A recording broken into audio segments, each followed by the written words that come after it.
México en lo que va del año. Han transcurrido 4 meses en lo que va de este 2020 y casi 16 meses de la actual administración.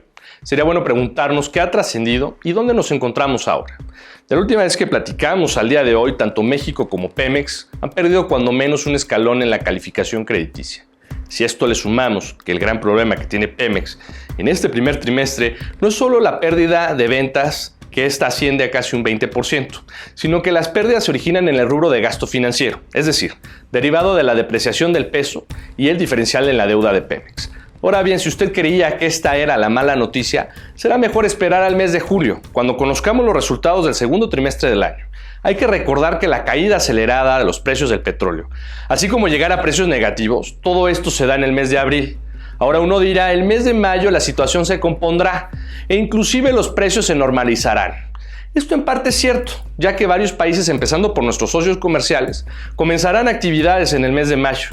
Y con esto uno esperaría que la normalización del consumo llevara los precios a mejores niveles. La pregunta es, ¿a qué niveles? Al momento de la grabación de este espacio, el precio de los futuros del West Texas ronda los $19 por barril, siendo que la mezcla mexicana de exportación se encuentra debajo de los precios de la mezcla americana. Podríamos pensar que entonces que nuestra mezcla promediaría los $15 por barril, muy por debajo de los costos de producción, y a medida que no lleguemos a los precios de $40 por barril, Pemex, le repito, seguirá perdiendo dinero. Y esto es sin incluir una mayor depreciación del peso o una nueva degradación en la calificación crediticia. ¿Cómo dimensionar las pérdidas de Pemex, que ascienden a más de 500,000 millones de pesos? En los términos que le gustan al presidente, Pemex en el primer trimestre de este año equivale a más de 90 aviones presidenciales. Es 3 veces el presupuesto de la Defensa Nacional, asciende al PIB de varios estados de la República. Es más, una empresa petrolera como Valero Energy tiene un valor de capitalización en el mercado de 25,000 millones de dólares. Es decir, las pérdidas de Pemex solo en el primer trimestre de este año, el cual no va a ser el peor trimestre del año, alcanzarían casi el valor entero de esta empresa petrolera, que por ejemplo cuenta con 10,000 empleados y que en 2019 generó una utilidad neta de 2,000 millones de dólares, mientras que Pemex en el mismo año perdía más de 14,000 millones de dólares. Eso no para aquí. Ante la insistencia de la actual administración por apostar por una refinería, habría que ver los números de Pemex en la parte de refinación, donde por ejemplo Pemex pierde $12 por barril, mientras que empresas como Shell tienen un margen de $3.52 por barril. Y ya que estamos haciendo los comparativos, podríamos ver que mientras Pemex tiene pasivos que suman más de 168,000 millones de dólares y tiene activos que suman apenas 75,000 millones de dólares, mientras que Shell cuenta con 210,000 millones de dólares en pasivos, pero 393,000 millones de dólares en activos. Inclusive no podemos dejar pasar el siguiente dato.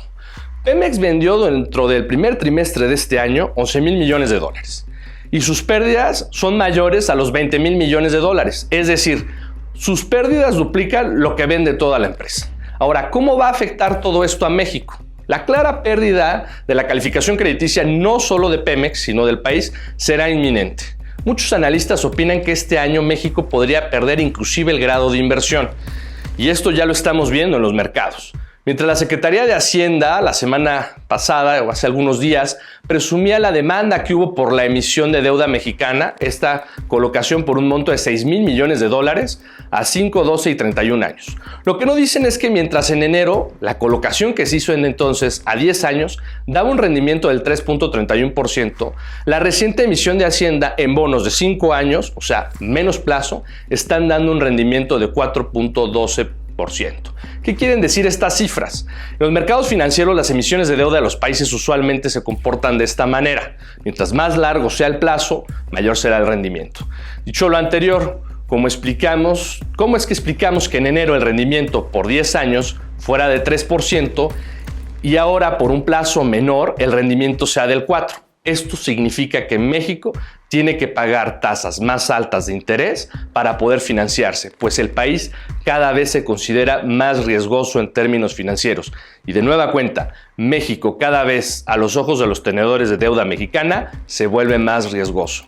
Y el año aún no va ni por la mitad el sexenio tampoco, y nada más este año los vencimientos de deuda que tiene que pagar México superan en monto los de Argentina, Brasil, Chile y Colombia juntos. Más de 10,000 millones de dólares que tenemos que pagar a bonistas, con una economía contraída, sin seguridad en la inversión ni en el empleo. Les dejo esta pregunta, estimados espectadores.